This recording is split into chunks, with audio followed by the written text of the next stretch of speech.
this. We're going to today work on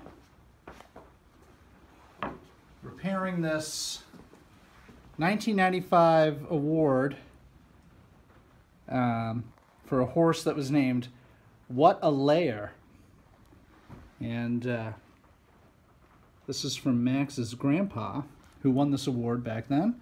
And it was hanging in his barn for the last 25-ish years. But he was planning on getting rid of it. He was just gonna, he sold his farm and was just gonna throw this away, and Max saved it from complete destruction. So, as you can see, it's a little mildewy from being out in the barn for years and years. So we're gonna try to gussy it up a bit and make it look nice again. First, we're gonna need some ratchets. Let's see if this has what we need in here. You have to get all the award information off here. So this is held on by, what looks to be 7/16. It is. Well, we'll take.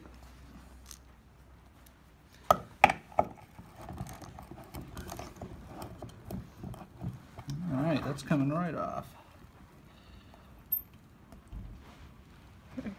Oh, you heard that squealing sound? That's one of the things that I don't like. Yeah. So we got this thingy So on. there's Mr. Horse. Mr. Horse and Guy on it. Yeah, Guy on harness racing apparati. So that's what that leaves us with. Now the next step is this Maine Harness Racing Association Which looks logo. like it's hung on by that and that. Yep, 2 little brad nails. And how do we get those out? Well, I'm going to use a very narrow chisel.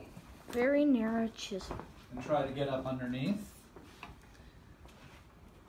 Like that. Wow. Wow. Not as hard as you might think. And like that. So there's the little ring around it. And while we're here, I'll see how... Look at that ring. It's quite a ring right there. I'm going to use the same chisel to get the badging. Yeah, but how would we get that back on?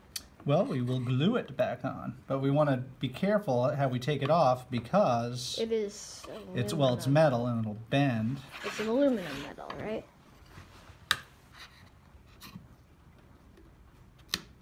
Oh yeah. Oh yeah, that thing's coming off. Okay.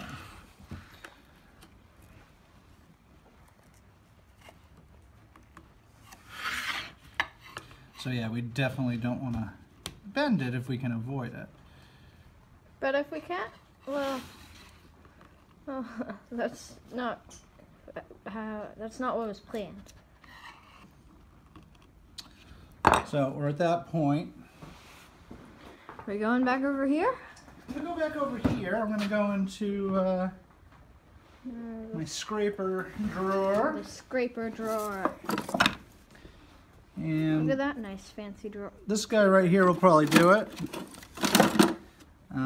Probably should put a new blade in this bad boy though.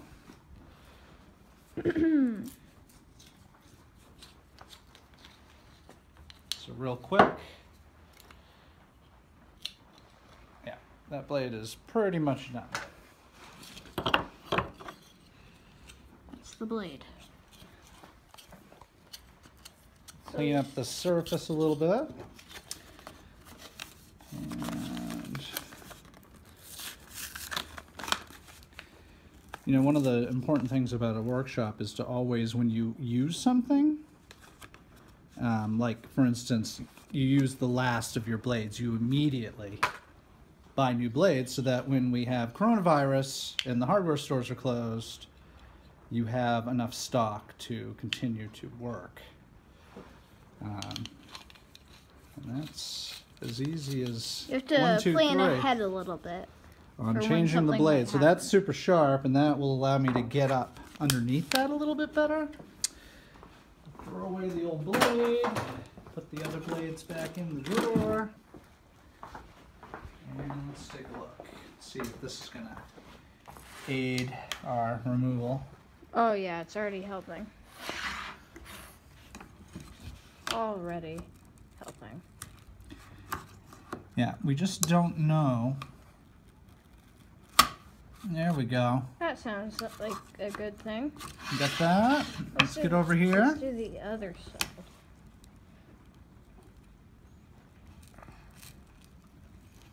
Let's hear that good snap. There we go. We got that. There we go. Perfectly preserved, not bent. What a lair. And it looks like it was just held on by double-sided tape in a... That was pretty strong. Yeah, that was 25-year-old double-sided tape. Let's hear it for 3M.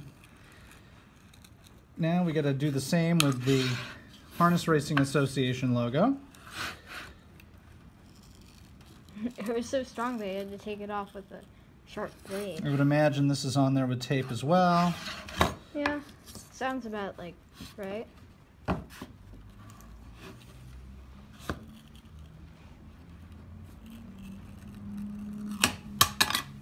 That just popped right off. That just popped right off. So we have our badging. So now that we have all this stuff, we'll set it aside so that it doesn't get damaged. Don't forget about this thingy. In this thingy here. Do we still have the brad nails? They're right here.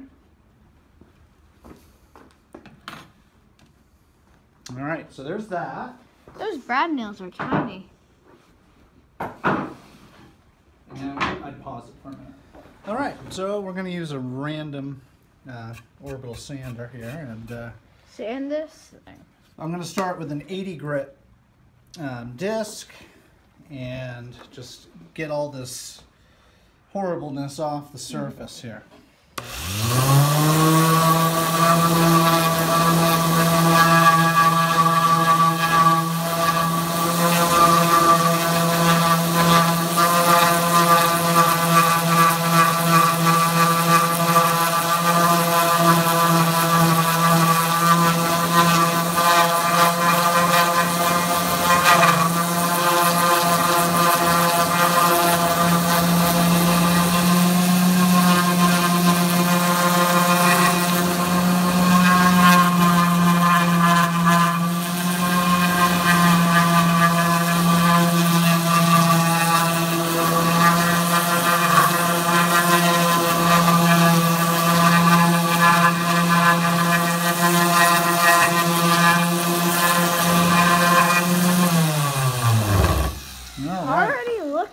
It already looks much better. And by the way, warning for headphone users. That was pretty loud. So that is that's an 80 grit just to get the grossness off there. Now I have to hand sand. Hand sand? Okay, that rhymes. Sand the sides. So I'm going to find the appropriate sanding paper.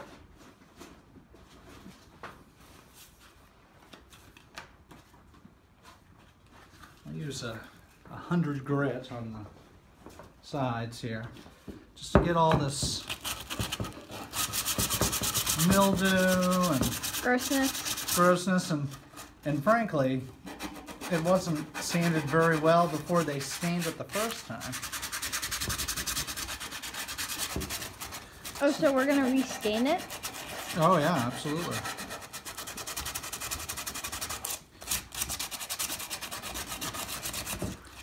Get the edges all nice and smooth. And most of all, get that mildew off of there.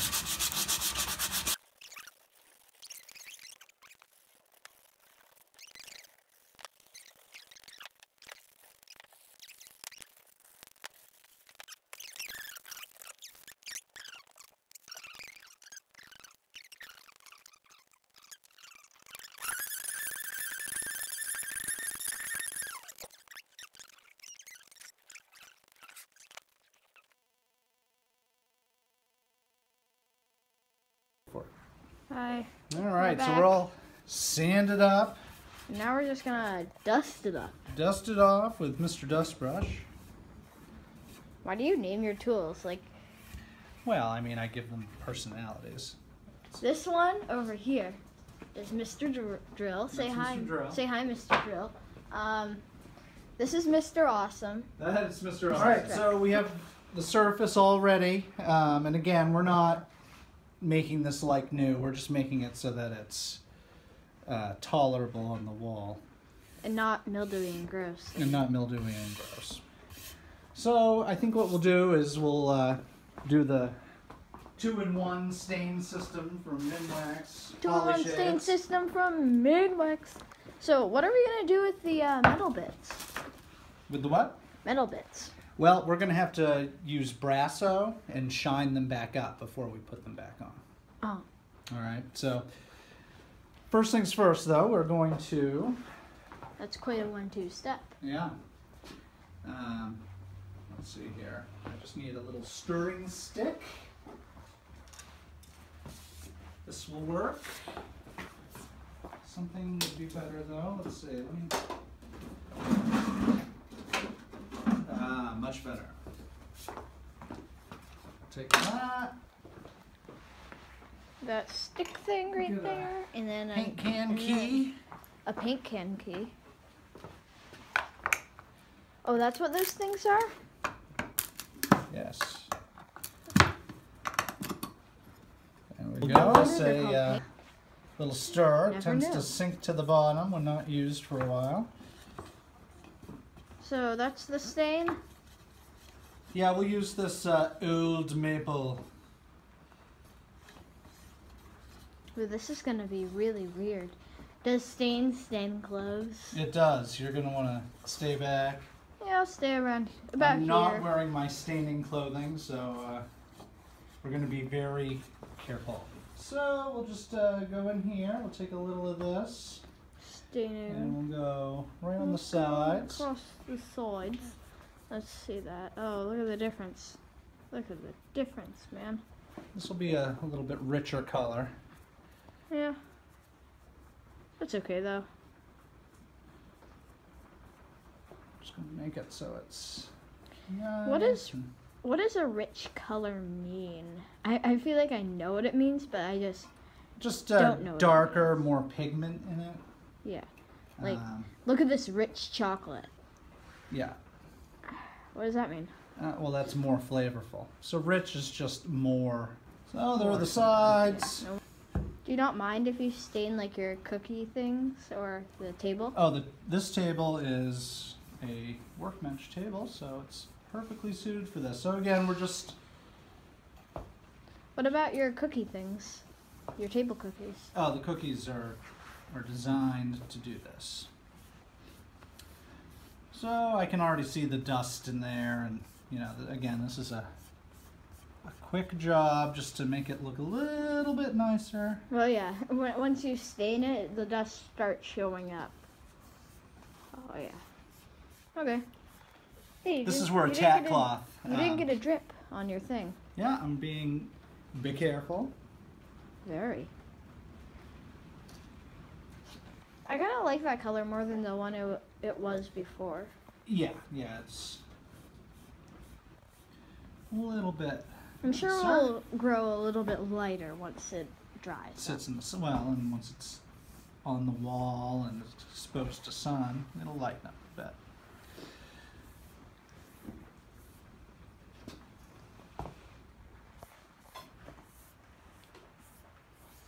All right. So that is ready to, well, basically let dry. So when we come back next time, we'll look at these pieces here. We'll give them a little shine, and then we'll completely put it all together? reassemble the award. All right. Well. All right. So we'll see you next time.